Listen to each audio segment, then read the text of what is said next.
ओम नमः सिद्धेभ्यः जय श्री ओम नमः सिद्धेभ्यः जय श्री ओम नमः सिद्धेभ्यः।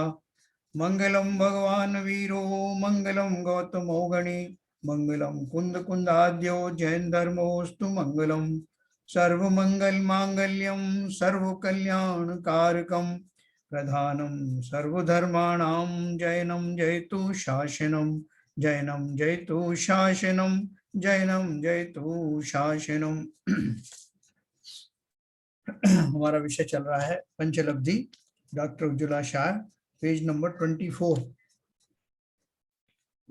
संघात नाम कर्म हम पढ़ रहे थे।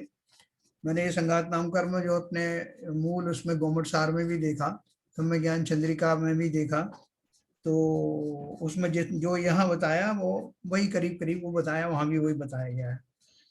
तो इसमें देखो क्या लिखा है, जिसके उदय में औदारिक आदि शरीर छिद्र रहित एक क्षेत्रावगाह रूप से एकत्व पना प्राप्त करता है, उसे औदारिक आदि संघाति नाम कर्म कहते हैं। यहाँ जो है ये जो छिद्र रहित का अर्थ है मतलब कंटिन्यूअस शरीर का रहता है, उसमें बीच में कहीं गैप वगैरह नहीं आते हैं, इसलिए वो एक जैसा एक जुड़ा हुआ, संपूर्ण रूप से जुड़ा हुआ एक स्कंध है जिसमें कोई बीच में तो कोई थ्रू एंड थ्रू कोई होल वगैरह भी नहीं होते, और एक क्षेत्रागार में संपूर्ण।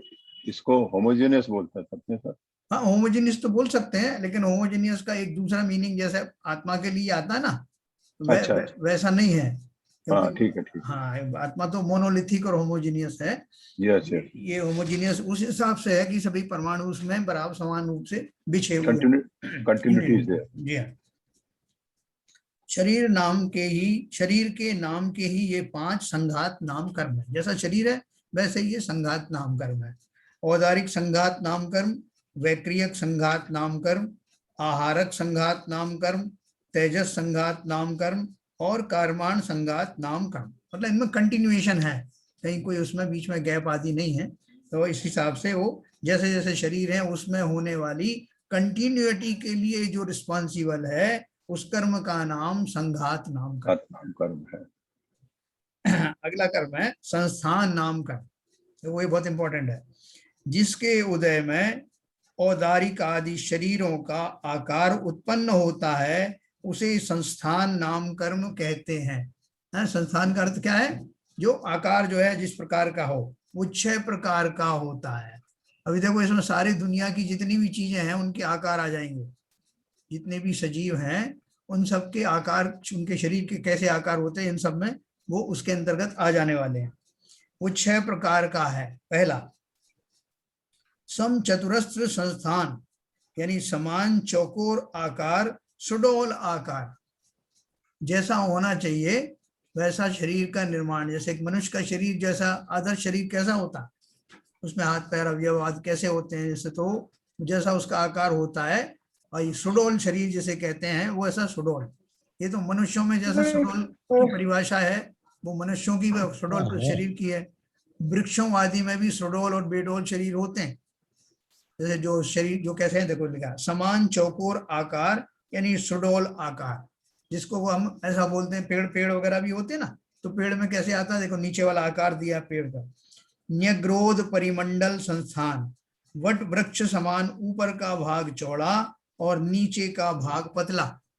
जैसे आपने देखा ना आम का पेड़ है या कुछ और पेड़ हैं, बड़े बड़े घने जो पेड़ हैं, तो उसमें ये तना तो यूं खड़ा हुआ है और बाकी का ये भाग यूं फैला हुआ तो वो उसको न्यग्रोध परिमंडल कहते हैं। ज्यादातर वृक्ष आपको ऐसे मिलेंगे, और कुछ वृक्ष आपको ऐसे मिलेंगे जो ऐसे जाकर ऐसे फैल जाते हैं, कुछ वृक्ष ऐसे फैलते हैं। तो ये सारे जो आकार अलग अलग आते हैं, ऐसे मनुष्यों और दूसरे जीवों के भी होते हैं आकार, कि उनमें जैसे नॉर्मल जो है जीव है, मनुष्य जैसे नॉर्मल मनुष्य है तो नॉर्मल मनुष्य आकार दिखाई देता है। लेकिन किसी का आप देखोगे कुबड़ निकला हुआ है, किसी का एक हाथ छोटा एक बड़ा है, किसी के जो है चेहरे के ऊपर में बहुत सारे बड़े बड़े जो है गांठें हैं, और सिर के ऊपर भी बम्स निकले हुए हैं। किसी की गर्दन बहुत छोटी है, किसी का धड़ ऊंचा है, बाकी का तो जो सुडोल शरीर होगा वो पहले वाले उसमें कैटेगरी में आएगा। हर एक जाति का एक एक सुडोल शरीर की परिकल्पना है, उसमें जो फिट होता है तो उसको बोलते हैं इसका समचतुरस संस्थान है। जैसे अनंत जो जीव बनने वाले होते हैं उनका उनका शरीर जो है उत्तम प्रकार का होता। और भी दूसरे होते हैं जितने महापुरुष आदि हैं। हम लोगों का भी जो शरीर है बेडोल नहीं है, वो भी जो है समचतुरस में आता है, मतलब उसमें उत्तम जघन्य आदि के भेद पड़ते हैं। दूसरा है न्यग्रोध परिमंडल संस्थान, जो मैंने आपको बताया। देखो वृक्षों में आप देखेंगे तरह तरह की, जो मैंने आपको बताया कि ऊपर से सकरा और नीचे से चौड़े ऐसे भी मिलेंगे आपको, कुछ ऐसे आकार में मिलेंगे, कुछ ऐसे आकार के मिलेंगे। तो ये सब जो है इसमें आते हैं। न्यग्रोध परिमंडल संस्थान। तीसरा आता है स्वाति संस्थान, ऊपर का भाग पतला और नीचे का भाग चौड़ा, है ना। तो अपने कल्पना से आप समझ लेना कौन कौन से हो सकते हैं ऐसे। जैसे अपने क्रिसमस ट्री होता है, वो हाँ इस कैटेगरी में आएगा, हाँ, स्वाति संस्थान में। क्रिसमस ट्री जो है वो कैसा आता है, ऊपर से ऊपर पतला हो जाता है, नीचे पूरा बेस उसका चौड़ा रहता हाँ कॉनिकल है। शेप होती है। कॉनिकल शेप होता बराबर। और स्वाति संस्थान में ऊपर का भाग पतला और नीचे का भाग चौड़ा।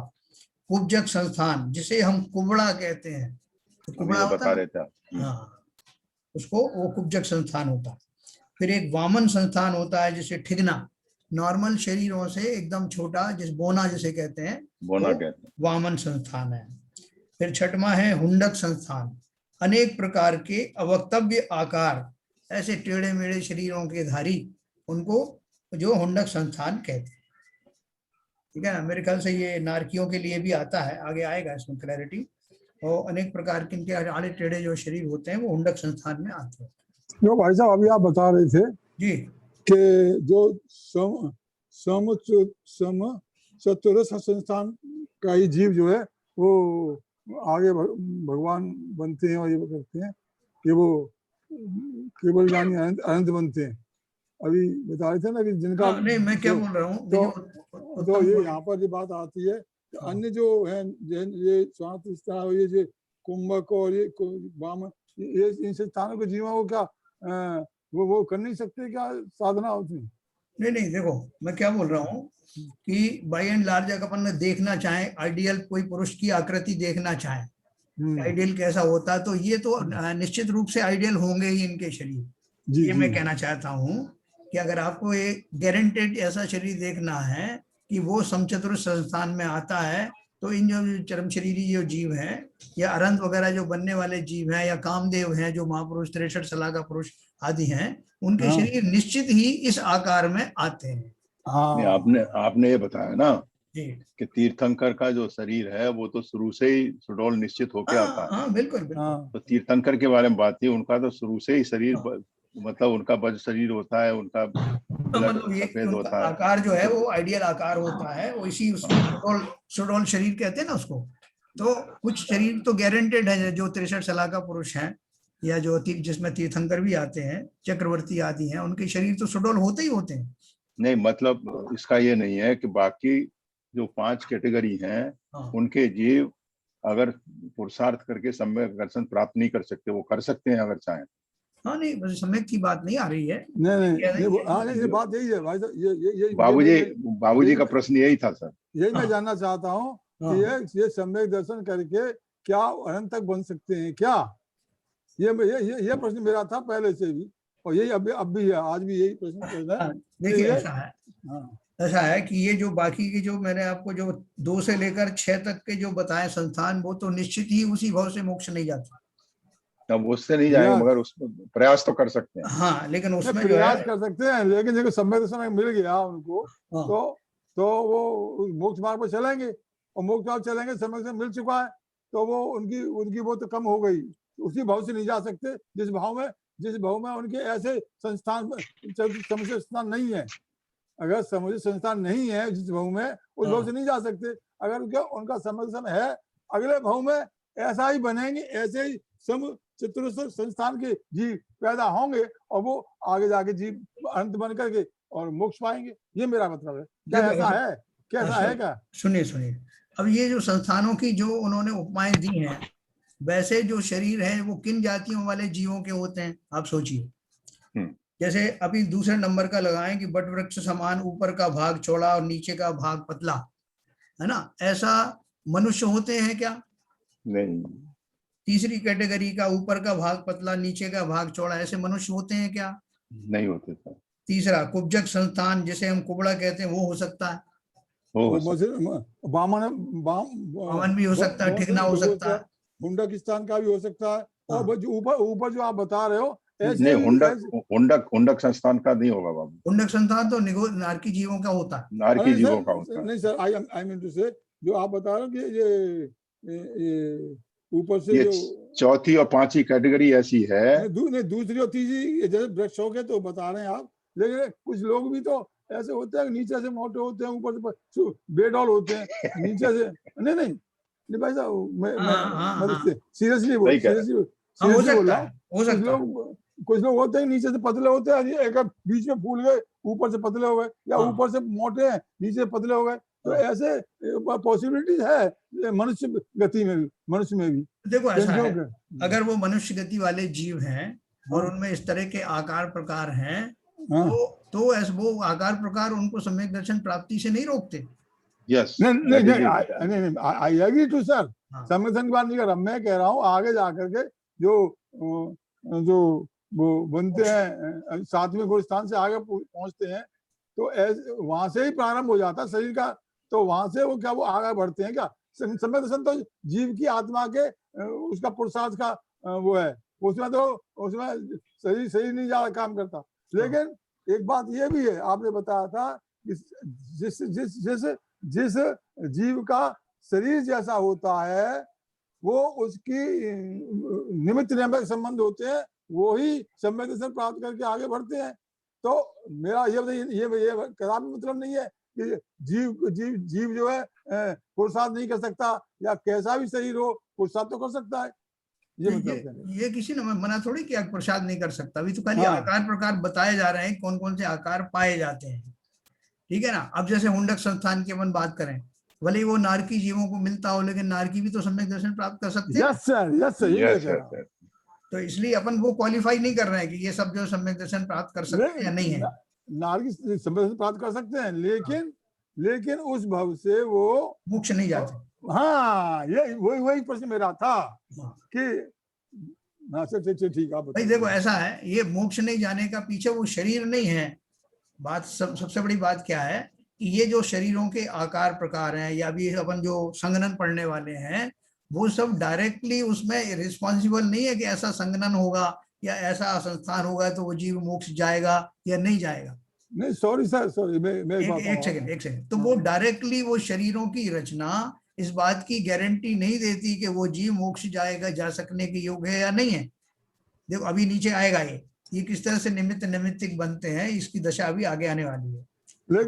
लेकिन सर जो जीव मोक्ष जाने वाला है, अगर है तो उसका स्वाभाविक रूप से शरीर जो है अच्छा तो वो वृषभ संगठन का होगा, जो जितनी वो कर सके। आपने ही बताया था। आपने ही बताया था, ये बात बताया था, अभी भी बता रहा हूँ, इसमें भी आगे आने वाला है, उसकी अपेक्षा समझना। उसकी अपेक्षा क्या है, देखो अभी नीचे आने वाला है। जी सर मेरा एक क्वेश्चन इसमें कि सम्यक दर्शन होने के बाद भी मतलब शरीर सुडौल हो जाता है ना, जैसे आपको सम्यक दर्शन हो गया उसके बाद भी बॉडी पे चेंजेस आके आदमी शेप पूरा आ जाता है। जैसे दंत बलि जी का था, उन्होंने इससे अपना सिद्ध किया तो अपने आप दांत सही हो गए थे उनके।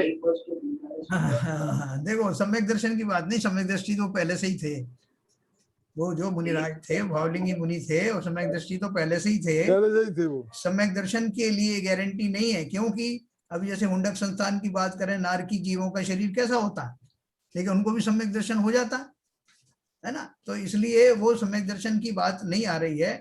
इतना जरूर अपन समझ सकते हैं कि जो जीव उसी भाव से मोक्ष जाने के योग्य होते हैं, वो साधारण शरीर के रूप में नहीं जन्मते, उनका शरीर अवश्य ही मतलब नॉर्मल शरीर या सुडौल शरीर होता है, और गति मनुष्य गति होती है, मनुष्य गति होती, और किसी गति से मोक्ष जाते नहीं। और जा नहीं सकते। तो इसलिए वो आप उसको निमित्त के हिसाब से भी लगा के देखेंगे तो ऐसे जो मनुष्य हैं, जो जीव हैं, जिनको उसी भाव से मोक्ष जाना है, उनके पहले से ही इतने पुण्य आदि होते हैं, उनको ऐसे छोटे शरीर मिलते नहीं है। यही तो मैं कह, बस अब ये आगे से है ना। तो देखो आगे चलते हैं।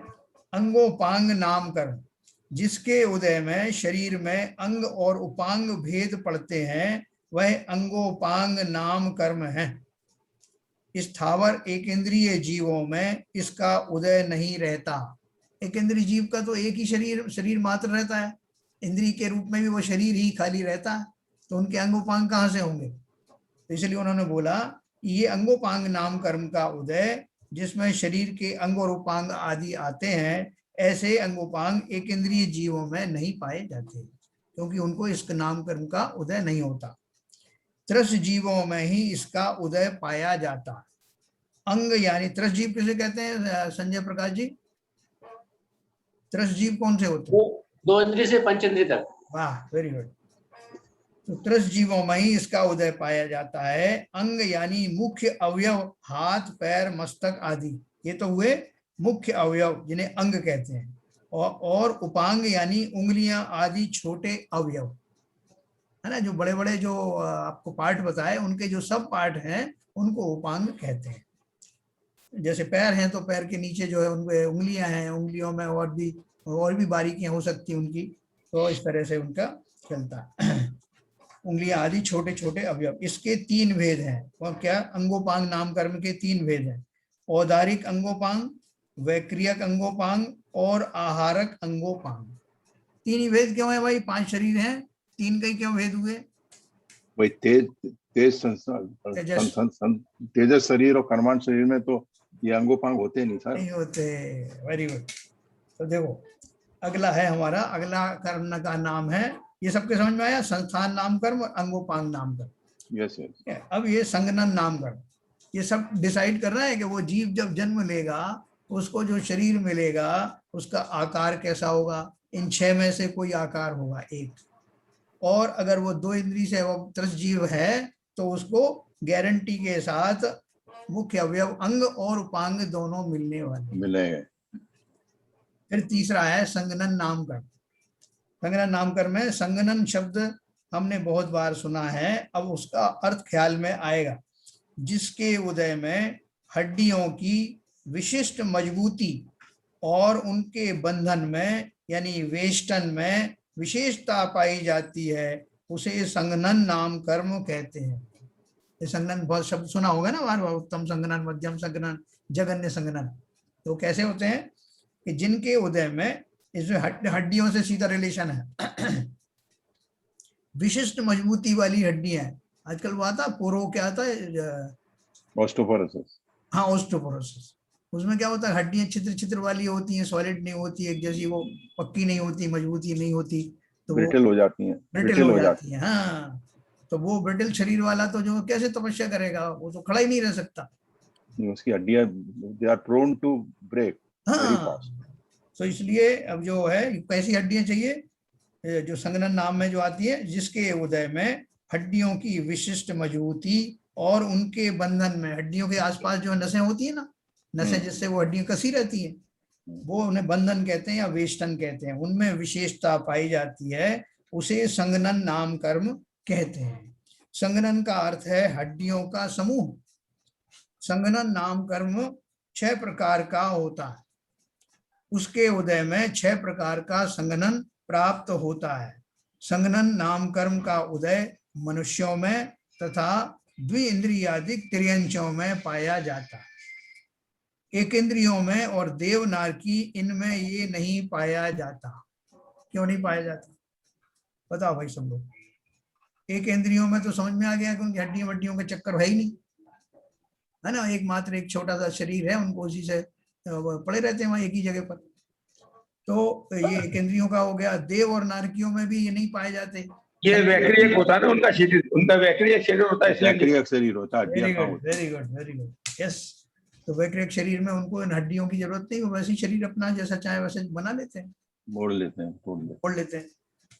अब देखो इस जो में 6 प्रकार का जो संगनन है उसका अपन भेद समझेंगे। पहला है वज्र वृषभ नाराज संगनन। जिस शरीर में वज्रमय हड्डियां वज्रमय वेष्टन से वेष्टित हैं और वज्रमय नाराज द्वारा कीलित हैं, उसे वज्र वृषभ नाराज संगनन कहते हैं। जो वज्र समान अभेद्य है उसे वज्र कहते हैं। वृषभ अर्थात उसका बंधन और नाराज यानी कील। डाउट है सर। हाँ बोले। जैसे आपने बोला कि देवों के हड्डियां नहीं होती हैं एक्चुअली, अगली जो शरीर है वो हड्डियों पे ही खड़ा होता है एक्चुअली, फ्रेम तो हड्डी ही देती है। ये तो अपनी मान्यता है, अपन बनाएंगे तो अपन हड्डियां भी मांगेंगे, हड्डियां लाओ साहब, जब शरीर खड़ा नहीं, होगा। मेरा मतलब कि अगर उनकी हड्डी नहीं तो हड्डियों की तरह उनकी मसल्स हड्डियों की तरह होंगी। हाँ, वो जो भी है उनकी व्यवस्था होती है अपने आप में। शेप वो उस तरह से शेप आए बॉडी की। वैक्रिक शरीर की योग्यता ऐसी होती है कि उससे वो उनको हड्डियों की जरूरत नहीं पड़ती। उनके शरीरों की व्यवस्था ही ऐसी होती है कि उनको हड्डियों की जरूरत, औदारिक शरीरों में हड्डियां आदि होती हैं। तो औदारिक शरीर है उनमें कुछ फर्क है ना, तो यही फर्क है। हमारे जो शरीर बनते हैं उनमें खून, पीप, वात, पित्त, कफ आदि, इनसे नस नाड़ी, इनसे बनता है शरीर। जबकि वो जो देवों का शरीर होता है वो दिव्य शरीर शरीर होता से है। तो सब ये मतलब है ना कि वो अपना शरीर मॉडिफाई कर लेते हैं जैसे उनको चाहिए उस हिसाब से। तो उसमें शरीर में ऐसी योग्यता है ना जिससे मॉडिफाई करते हैं। आप और हम जो है हड्डियों की जगह मोड़ नहीं सकते, जहाँ हड्डी है वहाँ वो स्टिकी तो रहेगी। उनकी कुछ स्पेशल हड्डी हो सकती है जो मुड़ी भी जाए। हाँ तो होती हो, अपन को क्या ऑब्जेक्शन है? अगर अपन उनको हड्डियां देने पे ही तुले हुए हैं। वाह भाई ललित जी, बहुत सही सवाल है। हड्डी ऐसी होगी, हो सकता है। हड्डियां होना जरूरी है। वो कहते हैं गले की हड्डी बन गई, हो गले की हड्डी। नहीं, ये बिलीव नहीं कर सकते ना। गले की हड्डी तो होना जरूरी है। नहीं, शरीर अगर फ्रेम प्रॉपर है ना तो हड्डियां, कोई फ्रेम तो चाहिए ना सर एक्चुअली। हाँ, वो बिलीव नहीं कर सकते ना, हम लोग उसके बिलीव नहीं कर उसके सकते। उसके जो मसल्स होते हैं उनमें इतनी स्ट्रेंथ होती है, वही हड्डियों का काम करते हैं, है ना। अपन को परेशान होने की जरूरत नहीं, वो नेचर जो है विल टेक केयर। वो देव बनेंगे ललित जी, जब देव बनेंगे तो आपके मसल्स ही हड्डियों का काम करेंगे। हाँ, यहाँ से हड्डी ले जाने की जरूरत नहीं है। भाई साहब, मैं एक थैला भर के लाया हूँ और मुझे खड़ा होना है देव अवस्था में, तो इनको यथा योग स्थापित कर दो। और खड़े भी सीधे हो जाओगे जाके, ये भी नहीं है, फिर उसके बाद विक्रिया के शरीर नहीं बन पाएगा। अब देवों की जो उत्पत्ति होती है जन्म स्थान में, वो शैया के ऊपर होती है और वो उठते ही जो है ना वो युवा पुरुष की तरह उठता है। हाँ, सीधा तो जवान। आप वो ये क्वेश्चन नहीं करते साहब, ये कैसे उनको आपने दिलवा दिया? हमको तो आप पहले छोटा बच्चा बनाते हो, फिर थोड़ा किशोर बनाते हो, इतनी स्टेज में जाके युवा बनाते हो, आप उनको डायरेक्ट बना रहे हो। तो देव गति है ना, गति में ऐसे ही है उनकी गति बस में। तो फिर हड्डियों का भी ऐसे आपका आंसर आपको खुद ही मिल गया सर। स्पेशलिटी मिल गई, वो स्पेशलिटी उनके लिए है ये। तो देखो साहब, ये हो गया वज्र ऋषभ नाराज संगनन। अभी नीचे अपन पढ़ेंगे कि किन को मिलता है ये, इसकी बात भी अपन पढ़ेंगे। दूसरा है वज्र नाराज संगनन। सेकंड नंबर का जो संगनन है, ये पहला नंबर का उत्तम संगनन है। अपन ने पढ़ा कि ये उन जीवों को मिलता है जो उसी भव से मोक्ष जाने वाले हैं। निश्चित ही क्यों मिलता है? क्योंकि उन जीवों को ऐसी साधना करनी है जो हम और आप साधारण जीव नहीं कर सकते। जैसे घंटों खड़े हुए हैं, घंटों तपस्या में बैठे हुए, पद्मासन में बैठे हुए, सिद्धासन में बैठे हुए हैं, तो उसमें जो अडिगता आने के लिए जो उनको टूल्स हैं वो भी अपने आप ही मिल जाती है। कहते हैं आप आगे तो बढ़ो। इसलिए तो अभी तक आप सोचते रहते थे तो बाहुली भगवान तो इतने दिनों तक खड़े होकर तपस्या कैसे करते रहे। ये आज समझ में आया है कि उनका शरीर ही वृषभ नाराज संगनन का था। 1000 साल तक भगवान 1000 साल तक तपस्या करते रहे तो उनका शरीर भी ऐसे ही था ना। और खड़गासन से मोक्ष जाते हैं जीव। अपन को तो बहुत घबराहट होती है, वहां इतने अनंत जन्म तक, भाव तक ऐसे खड़े रहेंगे, कभी बैठ ही नहीं पाएंगे। तो अपने को बहुत लगता है कि उनके हाथ पैर दुखते होंगे, तो अपन अगर वहां से लोग गए तो थोड़ी आयोडेक्स लेके जाएंगे।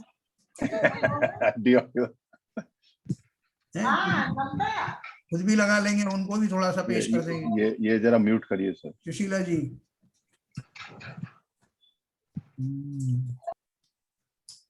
तो इस तरह से क्या है कि ये व्यवस्था है कि जिन शरीरों को, जिन जीवों को मोक्ष जाना होता है, उनका अंतिम शरीर होता है चरम शरीर जिसे कहते हैं। चरम का अर्थ है अंतिम शरीर।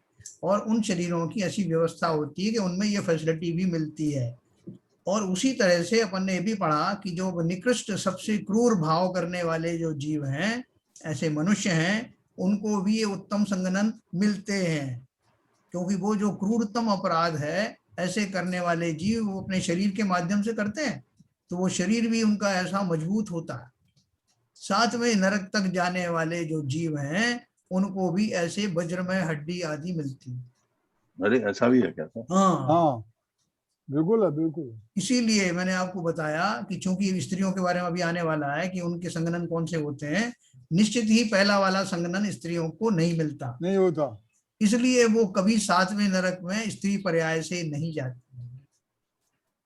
ये मैंने आपको बताया था पहले। किसी भी काल में स्त्री पर्याय से जीव ना तो मोक्ष जाता है ना ही सातवें नरक जाता है। लेकिन नर्क में तो सर वैक्रिक शरीर होता है, उसमें तो हड्डियों की जरूरत ही नहीं होती। नहीं, वो तो प्रकरण निकल गया हड्डियों वाला। अच्छा। आप अभी हड्डियों के चक्कर में पड़े हुए हो। ये तो बात है, मनुष्य गति से पहुंच जाएंगे, मनुष्य गति से। हड्डियों के तो बाहर आ गए। अभी तो अभी देखो, अभी ललित जी कुछ और सोच रहे हैं, अभी वज्रवृषभ नाराज संगनन की बात सोच रहे हैं। तो संगनन के लिए कुछ तो चाहिए सर शरीर में। नहीं, जैन साहब जो क्वेश्चन पूछ रहे हैं वो सही है एक्चुअली, उसको हड्डियों से बाहर निकले, पर साहब का क्वेश्चन तो करेक्ट है। क्या क्या वैलिड है? नरक में क्या क्वेश्चन क्या है? क्वेश्चन क्या है सर? नरक में हड्डियां नहीं होती हैं। सर वैक्रिक शरीर में ये वज्रवृषभ नाराज संगनन की जरूरत ही नहीं पड़ती। हाँ, बस उन तो आंसर दे रहे हैं, वो क्वेश्चन अरे, आंसर दे रहे हैं। नहीं, हाँ, मतलब कहने आपने का कहा ये है कि स्त्रियां जो है सातवें नरक नहीं जाती क्योंकि उनका शरीर इस तरह का नहीं होता है सर। नहीं, जिस यहाँ की बात हो रही हो, जिस शरीर से नरक जाते हैं उस शरीर में जो क्रूर अपराध जो करने वाला जो जीव है वो नरक की बात नहीं है, मनुष्य शरीर की बात है। मनुष्य गति से वो नरक में जाना और मनुष्य गति से मोक्ष में जाना, बात ये हो रही है। मनुष्य गति में स्त्री पर्याय और पुरुष पर्याय से का भेद बता रहा हूं कि उसमें जो क्रूर अपराध और सबसे उत्तम जाति के भाव दोनों ही मनुष्य करता है। मनुष्य मतलब पुरुष करता है, राइट, है ना, स्त्री नहीं कर पाती। और ये इसी भाव में जो वज्रवृषभ नाराज की बात हो रही है, वहां नरक में जाने की बात नहीं हो रही, जाने के बाद। ठीक है, तो ये हो गया। तो देखो अभी वज्रवृषभ नाराज में तीनों चीज हो गई, वज्रमय हड्डी, वज्रमय वेष्टन और वज्रमय नाराज यानी कील। जैसे आपके जो घुटने होते हैं ना, घुटने हैं या कोहनी है, इनके अंदर ये पिवोटिंग सिस्टम होता है ना, ऐसे मूवमेंट होता है। तो ये जो मूवमेंट होने के लिए उसमें एक पिवट्स होते हैं, कील होती है, वो कील भी वज्र में होती है उन उत्कृष्ट शरीरों में। सर इसमें जो आपने बताया जिनके क्रूर भाव होते हैं उनका शरीर भी नाराज संगनन का होता है, तो ये भी सातवें नरक नहीं जाते? मनुष्य, स्त्री की बात नहीं होती। यही तो जाते हैं जिनके वज्र में शरीर और ये नाराज तीनों संगनन है और बहुत क्रूर भाव है, तो वो ऐसा जीव वो सातवें नरक में जाता है। क्योंकि वो इतने भारी मजबूत शरीर के द्वारा ऐसा जो है क्रूरतापूर्ण कृत्य कर देते हैं उन शरीरों के माध्यम से, जो दूसरा आदमी नहीं कर सकता जिसको ये संगनन प्राप्त नहीं है। जैसे हमने एक उच्च दशा में भी सोचा कि इतनी उत्कृष्ट तपस्या ऐसा ही जीव कर सकता है जिसको कि वज्रवृषभ नाराज वाला संगनन वाला शरीर प्राप्त हो। उसी तरह से नेगेटिव साइड में अगर देखेंगे तो उसको भी ऐसी योग्यता होती है, वही सातवें नरक में जाता है। उसके भाव खोटे होते हैं, इनके शुभ होते हैं। तो ये इस तरह से हो गया। दूसरा जो संगनन है उसमें एक गायब हो गया। वज्र वृषभ नाराज संगनन में से वज्र नाराज रह गया। जिस शरीर में हड्डियां तो वज्र समान होती हैं परंतु वज्र का वृषभ अर्थात बंधन नहीं पाया जाता, सामान्य वृषभ होता है और नाराज तो वज्र समान होता है, उसे वज्र नाराज संगनन कहते हैं। इसमें एक आइटम जो है वो वज्र का नहीं है, बंधन नहीं है, खाली है ना। जैसे मैंने आपको एक उदाहरण दिया था कि बहुत सुंदर सुंदर पर्स मिलते हैं बाजार में, तो उनमें से जो जितना आप पैसा दोगे उसमें वो सारी चीजें सामग्री उसकी उतनी उत्कृष्ट होंगी। अब आपका थोड़ा पैसा आपने कम दिया तो वो कम वाली चीज पर देगा, उसमें कुछ आइटम कम होंगे, का उतनी मजबूती नहीं होगी, चेन टूट जाएगी उसकी, क्वालिटी बाकी कंपोनेंट्स की लो होगी। हाँ ठीक है, आपका बाकी बैग बढ़िया है, उसकी मेन वाली चेन अच्छी है, लेकिन जो साइड के पॉकेट की चेन है वो कमजोर है। लाइनिंग कमजोर नहीं भाई साहब दिखेगी तो सही, लेकिन अंदर से कमजोर होगी।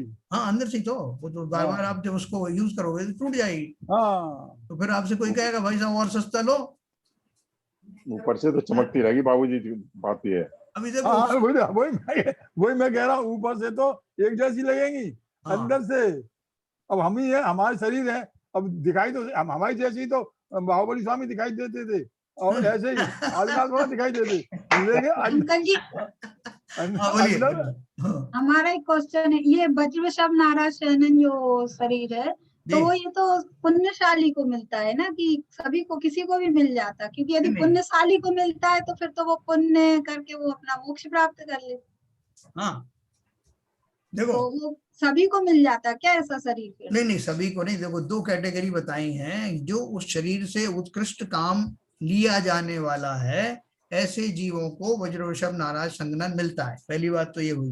मैंने क्या कहा कि जो अद्वितीय कार्य किया जाने वाला है, अद्वितीय का मतलब ऐसा है जो साधारण व्यक्ति नहीं करते। अब वो दोनों कैटेगरी के हो सकते हैं, ऐसे दोनों कैटेगरी में इस तरह के भाव और कृत्य हो सकते हैं जो साधारण लोग नहीं करते। पहली कैटेगरी तो मोक्ष जाने वालों की है, उनके जो संगनन होते हैं, इसलिए उनके जब नाम लिया जाता है तो उनको उत्तम संगनन बोलते हैं। उनको जो वज्रवृषभ नाराज संगनन जो मिलते हैं वो इसलिए मिलते हैं कि उनकी तपस्या में, साधना में वो काम आते हैं, सहयोगी बनते हैं। लेकिन विपरीत रूप से जो निकृष्ट भाव करने वाले जीव हैं, उनके भी शरीर, जैसे अब शेर है, सिंह की अपन बात करें तो सिंह के जो जबड़े होते हैं, उसके जो नाखून होते हैं, उनका जो शरीर में जो ताकत होती है, ऐसा अन्य जीवों में, अन्य जानवरों में कम ही पाया जाता है। चपलता भी होना चाहिए कि एकदम उतनी छलांग भी लगा दे, तो वो सारे उनके अंगोपांग होते हैं, इसलिए वो वन में निर्भीक घूमता है। उसे जंगल का राजा भी कहते हैं। वो किसी भी बड़े से बड़े शरीर को फाड़ डालता है, तो उसमें वो योग्यता पाई जाती है। उसी तरह से और भी ज्यादा ऐसी योग्यता वाले जो जीव हों, जो क्रूरतम भाव कर पाते हों, नरक, जिस साथ में नरक में जाने वाले जीव विरले ही होते हैं। जब पुराने जमाने में जो राक्षस हुआ करते थे जी, उनका भी तो शरीर इसी तरह का हुआ करता था। तो वो जो जीव है, बिल्कुल सही कहा आपने, ऐसे उनके जो शरीर होते हैं जिनमें इस तरह के वज्र की जो चीजें बनी होती हैं, जिसके कारण उन कामों को अंजाम दे पाते हैं, वो निकृष्टतम कार्य करने वालों के पास भी ये तीनों सुविधाएं होती हैं। लेकिन उनको क्यों मिल जाती है सुविधा, मतलब इतनी पावर? ये है कि सुविधा है, ये है ना, जैसे अभी हाथी के शरीर को भी फाड़ने की ताकत और किसी को नहीं है, शेर के नाखूनों में है। वो शेर के नाखूनों में जो शक्ति आई, एक आपको एग्जांपल दे रहा हूँ, वो भी हड्डियों से ही बनता है ना, वो नाखून किसके बनते हैं? औदारिक शरीर तो सबका सेम रहता है, ट्रेंच और इसका मांस हड्डी इसी से बनेगा। हाँ, तो औदारिक तो है, लेकिन उसमें जो हड्डी, अब जैसे सिंह की मैंने आपको उदाहरण दिया, और भी जीव हो सकते हैं ऐसे।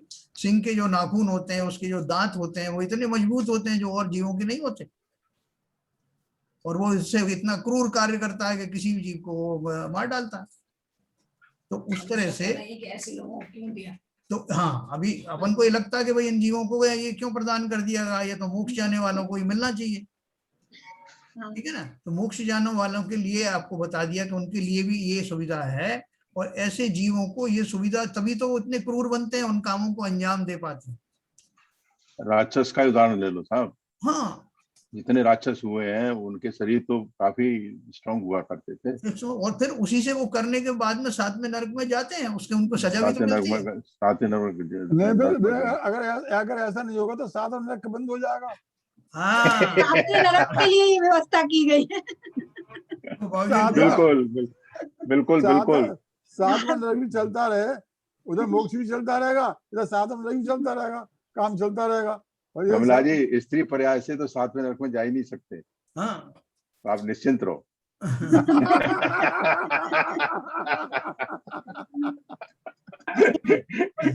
नरक जाने का भी नहीं करना ना। नहीं, वो तो लाइट और दिन में कहा है मैंने, मतलब नहीं, आप सही बोल रहे हैं। ऐसे निकृष्ट भाव होंगे ही नहीं। हाँ, ऐसे निकृष्ट भाव होंगे। तो देखो, तो वैसे ही कोमल स्वभावी होती हैं स्त्रियां, तो इस तरह के भाव तो उनके बन नहीं सकते। वो तो ऐसा खोटा कार्य करने वाला भी कोई पुरुष ही होता है, या ऐसा कोई त्रियंच होता। तो देखो आगे चलेंगे। जैसे मैंने आपको पर्स की एग्जांपल दी कि पर्स में जो मेन चेन थी और बाहर का जो कपड़ा था बहुत बढ़िया था, हैंडल भी मजबूत थे, लेकिन अंदर की जो साइड पॉकेट की जो चेन थी वो बड़ी ब्रिटल थी, थोड़े दिन में टूट जाती थी। थोड़ा हल्का नहीं, अस्तर वाला भी आएगा। तो उसको मैंने वज्र नाराज संगनन वाला पर्स का नाम दिया, जिसमें क्या है, वज्र की तो हड्डियां हैं और लेकिन बंधन जो है इसका वो वज्र का नहीं है। सामान्य वृषभ होता है तो वज्र नाराज संगनन होगा। मेरी बात सुन रहे हैं क्या? हाँ तो शेरनी जो होती है, शेरनी जी, वो तो स्त्री जाति हो गई। हाँ और वो भी हाथी के ऊपर अटैक कर रहे, वो भी इतनी बलवान होती है, वो हाँ 7 महीना में जा सकती है, नहीं जा सकती? हाँ, क्या बढ़िया क्वेश्चन पूछा। क्या बढ़िया क्वेश्चन पूछा है। स्त्री जाति की बात कर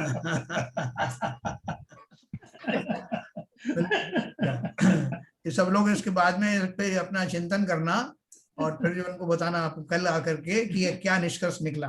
ठीक है? नहीं, प्रेमला जी ने एक बात पूछी थी भाई साहब जी कि पुण्य कर्म से यह मिलता है, तो एक बार बताओ, पुण्य कर्म से मिलता है तो जैसे इसके पुण्य कर्म मिलने से ये तो मिल गया, लेकिन अब ये इसका यूज कैसे किया जाएगा तो स्वयं ही करना पड़ता है ना। ये पुण्य कर्म से मिलता है क्या ये? देखो, खोटे पुण्य के वजह से जीव कसाई बनता है। हाँ, तो खोटा पुण्य क्यों कहा मैंने कि उससे जो धन आदि आता है, धन तो पुण्य से ही आता है, जी पाप जी से आता नहीं। और वो जो है वो जीवों को मार मार करके उसको बहुत धन मिल रहा है। जी। तो अब आप कहोगे कि भाई साहब उसने तो पुण्य किए या पाप किए जिससे वो धन आ रहा है? हाँ पाप से धन आता नहीं।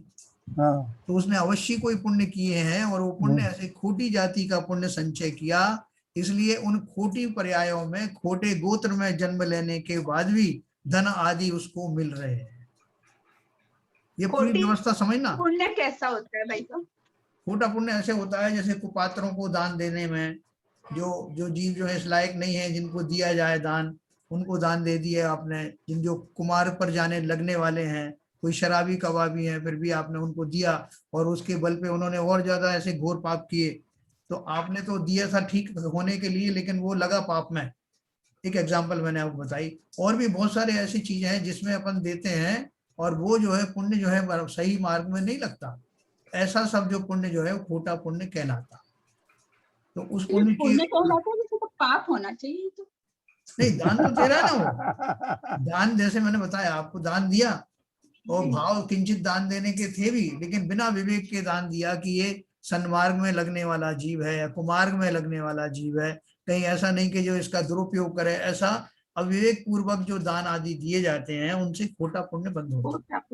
नहीं, अगर उसने दान दिया, लेकिन अंकल जी अगर हमें मालूम ना हो तो, जैसे हम किसी मेरा भिखारी को या किसी को दान दे रहे हैं लेकिन वो गलत उसका यूज कर रहा है, हमें पता ही नहीं चल रहा है। देखो, इसलिए अपने को बहुत सोच समझ के देना है, बहुत विवेक पूर्वक दान। ऐसी चीज नहीं है कहीं भी फेंक दो।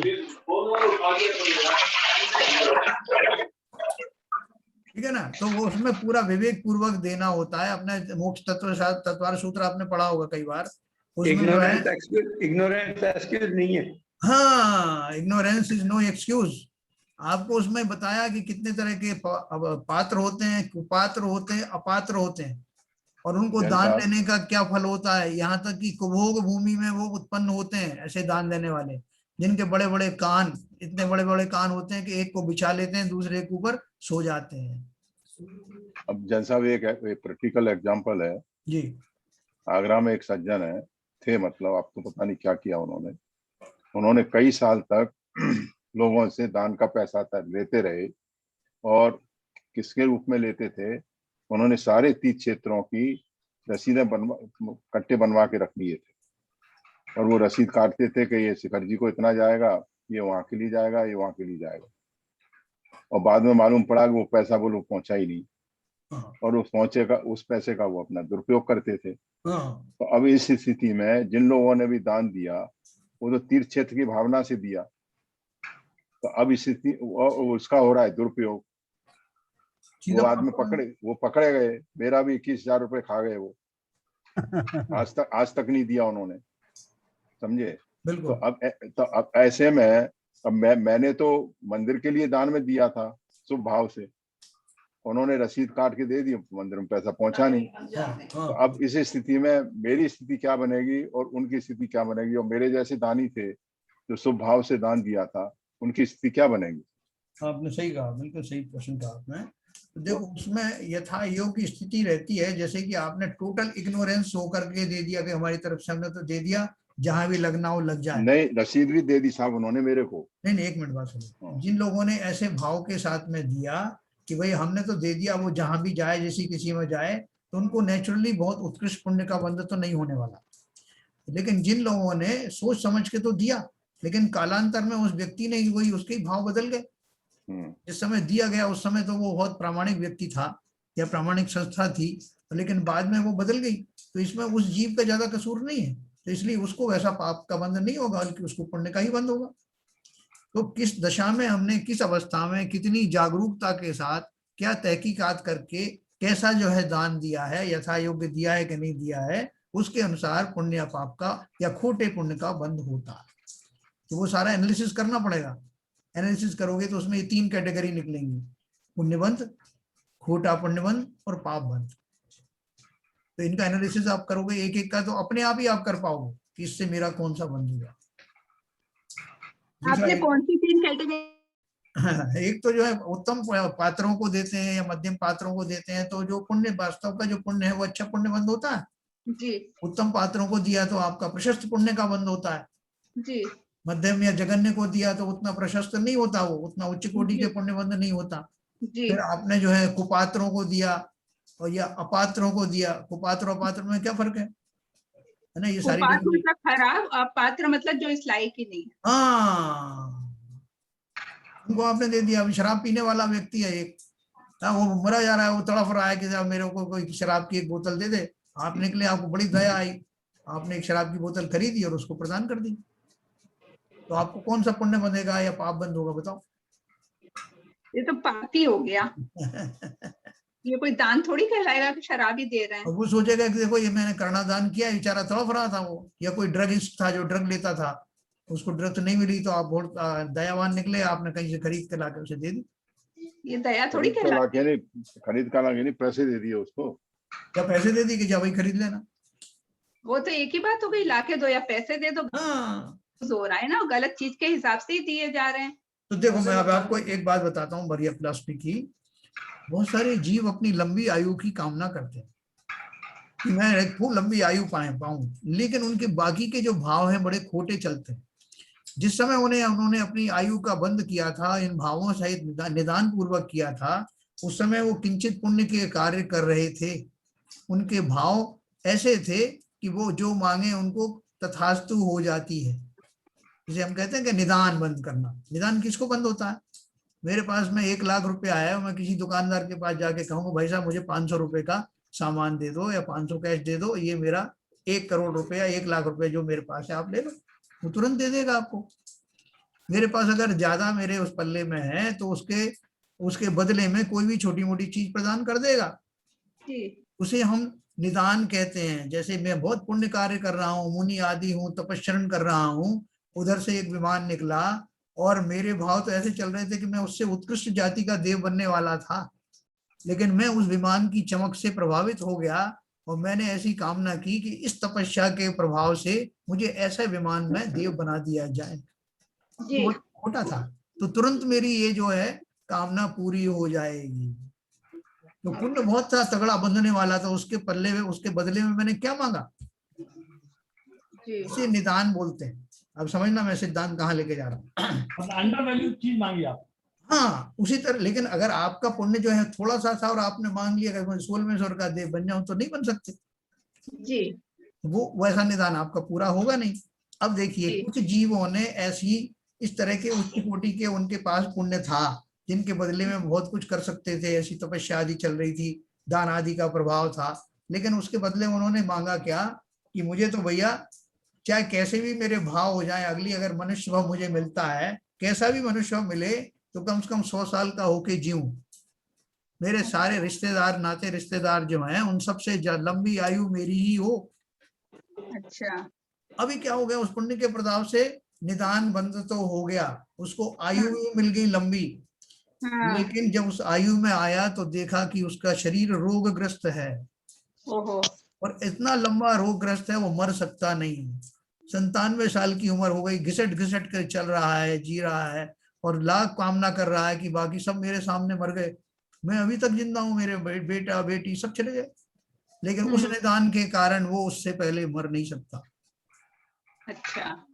उसी तरह से जिन जीवों के ये उत्तम संगनन तो प्रकट हुए, शरीर आदि मिल गए, नक्शिक आदि मिल गए, लेकिन पर्याय कैसी मिली? क्योंकि उन्होंने वो निदान जो किए वो खोटे किए थे। अच्छा, मुझे शरीर ऐसा मिले, मेरी हड्डियां मजबूत हों, जैसे अब अपन पढ़ रहे हैं वज्रवृषभ नाराज संगनन, उसकी महिमा से, महिमा को पा करके, उसकी महिमा का जो भान करके मैं भी ऐसी कामना करूं कि काश अगले जन्म में भले ही मेरा मैं कुछ भी करूं लेकिन शरीर मेरा ऐसा ही हो।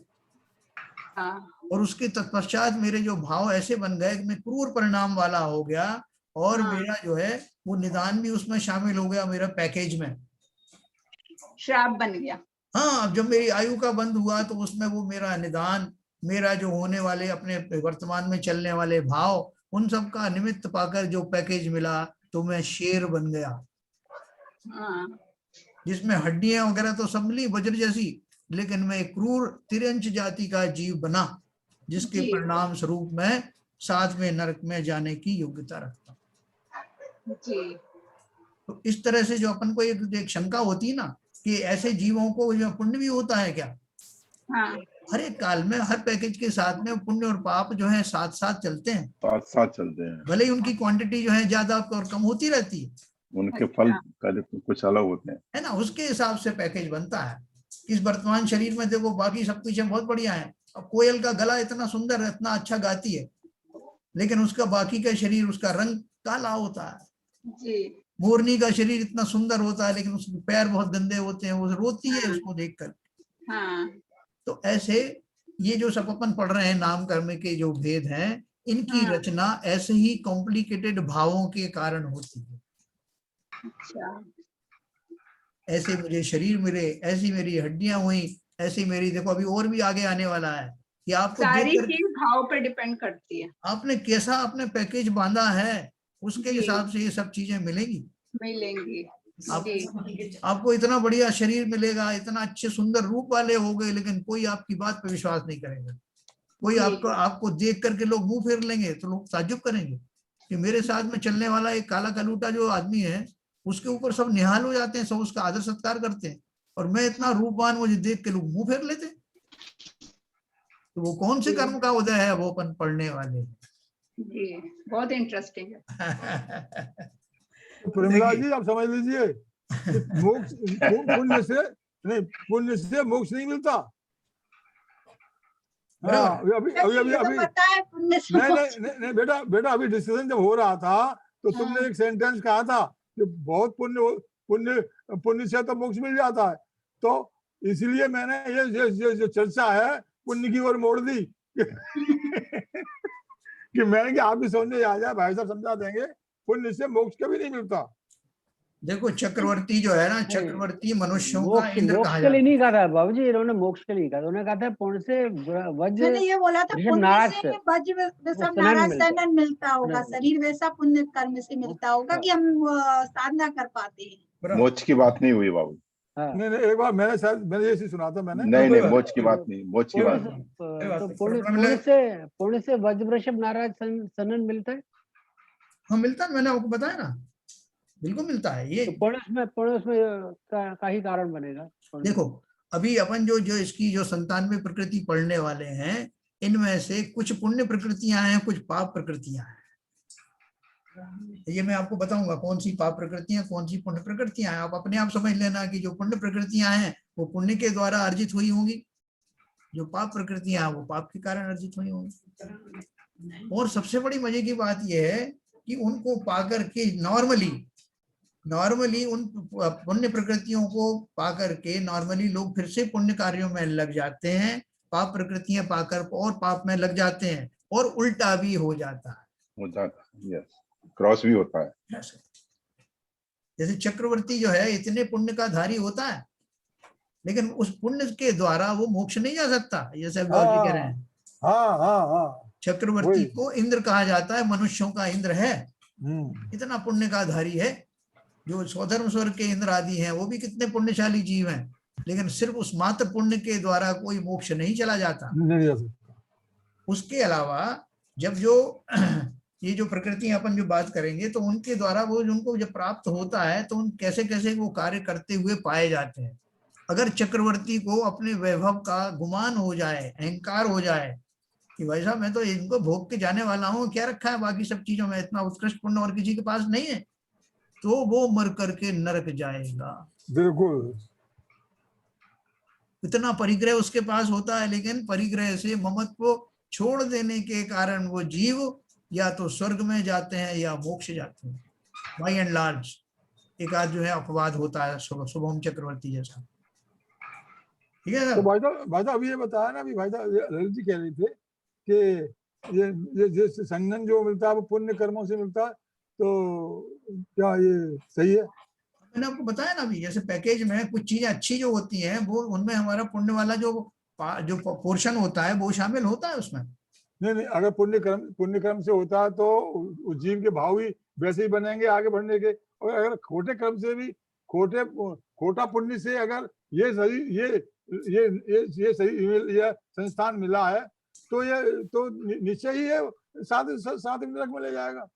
नहीं देखो, अभी वो बात की बात है, जो जब जिस समय वो संस्थान नामकर्म का आपने बंद किया था उस समय वो आपकी मिलीजुली अवस्था थी, उसमें किंचित पाप के भाव भी, जैसे अब तिर्यंच गति मिली सिंह के वेश में, तिर्यंच गति मिली तो तिर्यंच गति पुण्य से मिलेगी कि पाप से मिलेगी?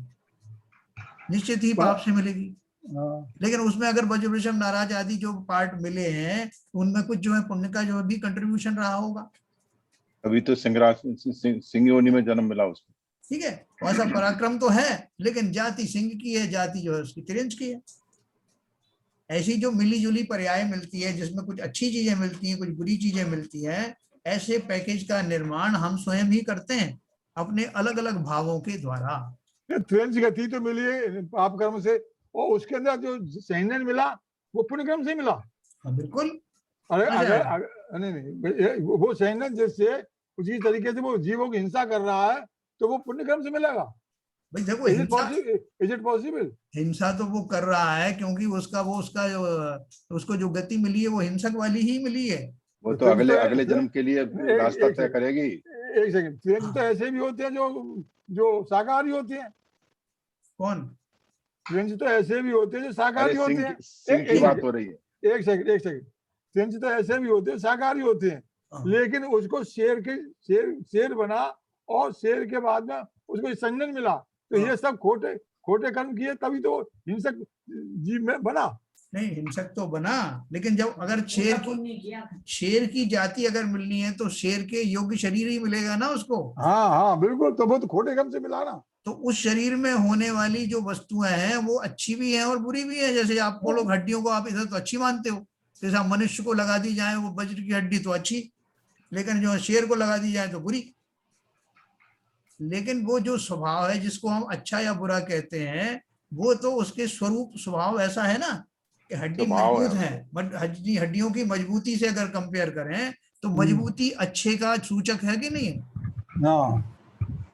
हड्डियां कहाँ लगी वो बात अलग है, लेकिन वो सूचक तो हम भाई साहब हड्डियां तो अच्छी होना चाहिए, या किसी की भी हो तो अच्छी होना चाहिए, तो उसके लिए अच्छे काम होना चाहिए ना। शेर के तो पुण्य कर्म ही थे, क्यों नहीं होगा? हर जीव का हर समय पुण्य प्रकृति का भी बंद होता है और पाप प्रकृति का भी बंद होता है। अभी मैं आपको आगे बताने वाला हूँ 93 प्रकृतियों में से कितनी पुण्य प्रकृतियां हैं और कौन सी पाप प्रकृतियां हैं। जब वो हैं पाप प्रकृतियां तो पाप किए होंगे ना, पाप के भाव से आई होंगी, और अगर पुण्य की प्रकृतियां हैं तो पुण्य के भाव से आई होंगी, और दोनों को मिला के कॉम्बिनेशन मिला होगा जिसमें किंचित तो वो चीजें होंगी जो पुण्यशाली जीवों को मिलती हैं और किंचित वो चीजें होंगी जो पुण्य पाप वालों को मिलती हैं। ये तो अपन अभी कंपेयर किया था ना सारा। देखो अभी आगे अपन पढ़ेंगे तो और क्लैरिटी आएगी। देखो हमने दो जो है संगनन पढ़े, वज्र वृषभ नाराज संगनन, दूसरा वज्र नाराज संगनन, तीसरा नाराज संगनन। अब वो पर्स जो है और भी थोड़ा सस्ता मिला तो मालूम पड़ा कि उसकी जो लाइनिंग है ना, वो अंदर की लाइनिंग वो खराब थी, ऊपर का पर्स तो बढ़िया था, थोड़ी चेन जो है घटिया लगा दी थी साइड की, और उसका अस्तर भी थोड़ा खराब था। पूरा जो है पर्स जो है देखने में अच्छा लग रहा था लेकिन अंदर से उसकी लाइफ ज्यादा चलने वाली नहीं थी। ये मैंने उदाहरण दिया कि मतलब कैसे संगनन की कमी निरंतर हो रही है। ऊपर में तीनों चीजें वज्र की थी, दूसरे में सिर्फ 2 चीजें वज्र की हैं, और तीसरे में एक ही चीज वज्र की है। नाराज संगनन में जिस शरीर में हड्डियों की संधि यानी ज्वाइंट्स सामान्य नाराज द्वारा कीलित हैं, यानी वो जो कील है, पिवट जो है वो वज्र का नहीं है। हड्डियां तो हैं वज्र की, ना तो वो नस नाड़ी वज्र की है, ना ही वो कील वज्र की है, परंतु वज्र समान नाराज द्वारा नहीं है, उसे सिर्फ नाराज संगनन कहते हैं। मतलब शरीर वज्र, सिर्फ हड्डियां जो है वज्र वज्र की हैं, हाँ, बाकी के उनकी गारंटी नहीं। वो बोलते हैं ना, आप फ्रिज खरीदोगे 10 साल तक कंप्रेसर की गारंटी है, बाकी किसी पार्ट की गारंटी नहीं। तो ऐसी उन्हें गारंटी दे दी कि हड्डियां तो जो उसकी रहेंगी साहब वज्र की, लेकिन नस नाड़ी का और वो कील का कोई गारंटी नहीं, वो साधारण किस्म की कब टूट जाएगी कील कब टूट जाए पता नहीं है भैया। बाबूजी हड्डियों को हाथ में लेके रख के घूमते रहना। यही तो मैं कह रहा हूँ। और भारी भैंसे होंगी भाई साहब, वज्र समय भारी भैंसे होंगी, उठी भी नहीं। वो तो सिर पे रखोगे तो सिर की हड्डी भी वज्र की होगी, तो चिंता मत करो।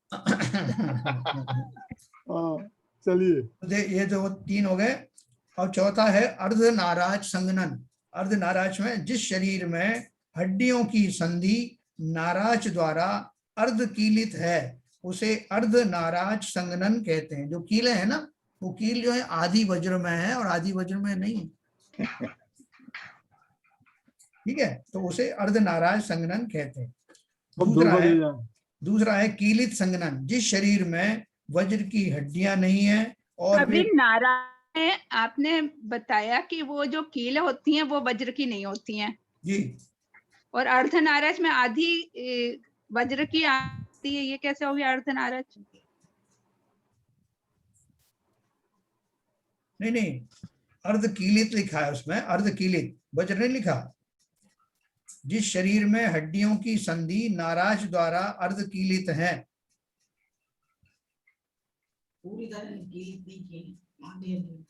अर्ध कीलित मतलब आधी कील है क्या? जिस शरीर में, देखो ऊपर क्या लिखा है, जिस शरीर में हड्डियों की संधि सामान्य नाराज द्वारा कीलित है परंतु वज्र समान नाराज द्वारा नहीं है, उसे नाराज संगनन कहते हैं। मतलब कील जो है पूरी तरह से कील तो है लेकिन वज्र की नहीं है। और यहाँ अर्ध कीलित का अर्थ है वो नाराज में है। आधी कील पड़ी हुई है सर उसमें। हाँ, उसमें कील जो है वो फुल फ्लेज कील नहीं है, जैसे हाँ, वही मैं कह रही हूँ।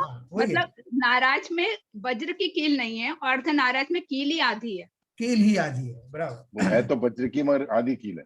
नहीं, वज्र की नहीं है, वज्र की नहीं है, वज्र की नहीं है। नाराज में भी वज्र की कील नहीं है, हड्डी वज्र की है और नस नाड़ी भी नहीं है और कील भी नहीं है वज्र की। मैं तो और अर्ध नाराज की में बात, कील ही आधी है। आधी कील वो वज्र की है कि नॉर्मल है? अब वज्र की है वो कील। नहीं, देखो ऊपर जो नाराज संगनन में जो कील दी है वो कैसी दी है, सामान्य कील है। जब नाराज में ही सामान्य कील है तो अर्ध नाराज में तो सामान्य से भी नीचे आ जाएगी ना। हाँ, इसलिए कील ही आधी है उसमें, कील आधी कर दी इसमें। जैसा मैं भी कुछ कहना चाहता हूँ। एक सेकंड, ठीक है, क्लियर हुआ आपको?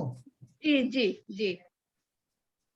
क्योंकि देखो उसको आगे देखो। ये सर, ये जो पहली जो वज्र वृषभ नाराज संगनन है, उसमें जो कीलें होती हैं जो नाराज, वो क्या वज्र की नहीं होती हैं? वज्र की होती हैं, सब वज्र का होता है पूरा। अगर वो वज्र की होती हैं तो अर्ध नाराज में भी कील जो आधी होगी वो वज्र की होगी सर। आधी वज्र की होगी, आधी वैसी होगी? आधी नहीं, केवल आधी होगी। अच्छा, आधी होगी। एक मिनट, ऊपर में देखो, ऊपर के दो जो संगनन दिए हैं उनमें वज्र शब्द लगाया गया है शुरू में ही। वज्र वृषभ नाराज संगनन, दूसरे में वज्र नाराज संगनन, तीसरे में नाराज संगनन लिखा है, सिर्फ नाराज संगनन लिखा है। और उसमें क्या लिखा है, जिस शरीर में हड्डियों की संधि सामान्य नाराज द्वारा कीलित है, नाराज बोलते ही कील को है, परंतु वज्र समान नाराज द्वारा नहीं है, उसे नाराज संगनन कहते हैं। कोई तो कह रहा था वज्र समान नाराज द्वारा नहीं है ना।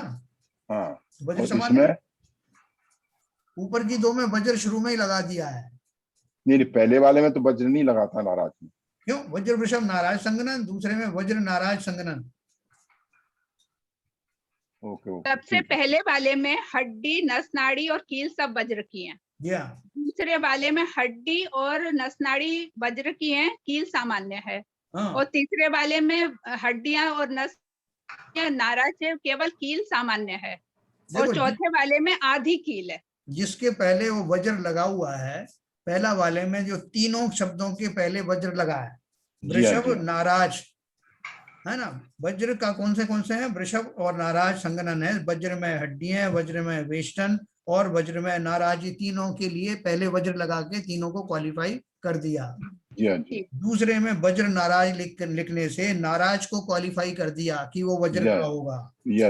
तीसरे नाराज संगनन में कोई वज्र नहीं लगाया गया, इसलिए उसमें से कोई भी वज्र का नहीं है। जिस शरीर में हड्डियों की संधि, देखो हड्डियों के बारे में स्पेसिफाई नहीं किया कि हड्डियां वज्र की होंगी। जिस शरीर में हड्डियों की संधि सामान्य नाराज द्वारा कीलित है परंतु वज्र समान नाराज द्वारा नहीं है, उसे नाराज संगनन कहते हैं। अर्ध नाराज संगनन में जिस शरीर में हड्डियों की संधि नाराज द्वारा अर्ध कीलित है, उसे अर्ध नाराज संगनन कहते हैं। जब फुल फ्लैश आदि कील नॉर्मल कील है, नॉर्मल कील है, वो निकल सकती है उसमें से। साथ में रखना पेचकस वगैरह, आपने जो है स्क्रू ड्राइवर। नहीं, उसमें लॉक पिन नहीं लगी। अरे पता नहीं कब धोखा दे जाए यार। लॉक पिन नहीं है तो कभी भी खिसक जाएगी। तो अभी दो संगनन जो बाकी हैं, ये मैं आपको कल बताऊंगा। मुझे भी मौका दिया जाए। हाँ बोलिए। सर, वज्र का मतलब होता है पत्थर। किसने बताया आपको? अरे वज्र की वर्षा की, वज्र से वज्र का मतलब ही पत्थर नहीं होता। वज्र कहते हैं जो बिजली गिरती है ना, उसको भी वज्र कहते हैं। नहीं, अरे नहीं क्या?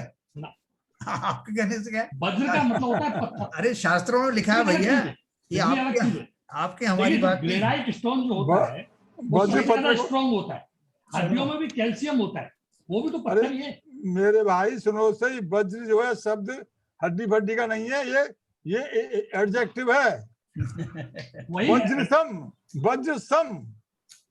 वज्र जो है एक ऐसी चीज जो कि टूट नहीं सकती। वो कोई भी चीज हो सकती है, कोई चीज हो सकती है, हड्डी भी हो सकती है। सुनिए बाबूजी, मेरी भी सुनिए। अब आप इंजीनियरिंग भाषा में लीजिए उस चीज को। वज्र का मतलब इतनी कठोर और इतनी मजबूत कि वो नहीं टूट सकती। वही तो कह रहा हूं। इसका मतलब ये नहीं हुआ पत्थर होता है। हाँ, यही तो कह रहा हूं। आप कह रहे हो पत्थर होता है। 99 को चांस ही नहीं सर। 99 की बात नहीं है। जितने जो अपन देखते हैं वज्र दिखाते हैं, वहां भी दिखाते हैं, वो वज्र पत्थर तो डालता है। एक एजेंट साहब, vajra is a qualification of the strength. Yes, right you are.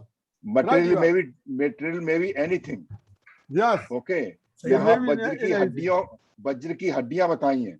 बताइए साहब, वज्र की क्या स्पेसिफिकेशंस होती है बताइए। नहीं, वज्र का क्वालिफिकेशंस होती है। धर्मनाथ भगवान है ना, एक मिनट, धर्मनाथ भगवान का, एक मिनट, धर्मनाथ भगवान का जो चिन्ह है वो कौन सा है बताओ? याद नहीं आ रहा है। वज्र है, वज्रदंड।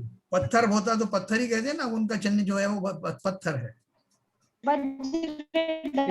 पर्यायवाची शब्द होते हैं ना, इसलिए एक शब्द कई अर्थ होते हैं। पदमचंद जी, एक मिनट। वज्र जो है it is a qualification of the quality of strength. Yes sir. Google पे इसका मतलब देखा है सर, इसमें लिखा है आकाशीय बिजली और हीरा। ये तो जी क्या कह रहे थे, वही तो बात हुई। आकाशीय बिजली और हीरा। कठोर है, हीरा ही पत्थर ना, कठोरतम। तो ये क्वालिफिकेशन है उसकी स्ट्रेंथ की। मगर ये इसका ये क्वालिफाई नहीं करता है वो पत्थर है, वो कोई भी मटेरियल हो सकता है। तो यहाँ पर जो वज्र लगाया गया है वो हड्डियों के लिए लगाया गया है। वज्र की हड्डियां होती है उस शरीर में।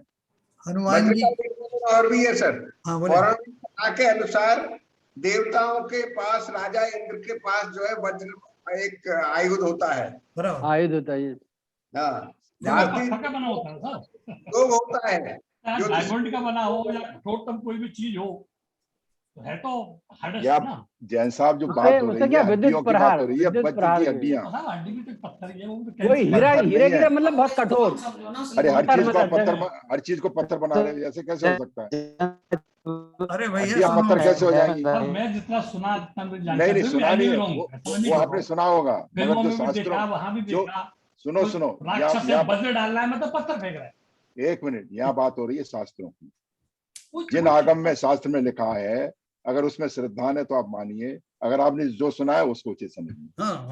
यहाँ जो बात हो रही है वज्र की हड्डियों पे, जिन आगम में जो संगणन का जो डेफिनेशन बताई जा रही है वो वज्र की हड्डियों की बताई। देखो अपन ने कुछ सुना है तो उसको इतना असर्टिव होके मत बताया करो। नहीं, मैंने जो सुना है वो तो ऐसा ही है, सुना होगा, ये मना नहीं कर रहा है। असर्टिव यहाँ आपने तो सुना है, सही सुना है, मगर यहाँ किस सामने परिप्रेक्ष्य में बात हो रही है, ग्रंथ सामने रख के इतने सब लोग बैठे हुए हैं, धर्म चर्चा हो रही है, ये जिन आगम के बेसिस पे हो रही है, शास्त्रों में लिखा है उसके बेसिस पे हो रही है, और उसका लॉजिक ये है कि वज्र की हड्डियों के बारे में बात हो रही है। इसमें आपने जो पत्थर सुना है, ये पत्थर बीच में मत लाओ। दूसरा सुनो, जो बजरंग थे ना, हनुमान जी थे, हनुमान जी जब छोटे थे तो खेलते खेलते मामा की गोद में से विमान से नीचे गिर पड़े, तो गिर गए तो वो जिस चट्टान पे गिरे थे वो चूर चूर हो गई, तो उनकी हड्डियां वज्र की थी। हाँ, तो उनके मामा ने उनका नाम बजरंगी रख दिया, बजरंग। और देखो, और बहुत बढ़िया, बहुत बढ़िया। चलिए, हमारा बहुत टाइम हो गया, अब बाकी के अपन चर्चा कल करेंगे, ठीक है। जिनवाणी स्तुति। इच्छतम नाश वेको ज्ञान के प्रकाश वेको आपा पर भास वेको भानु सी बखानी है।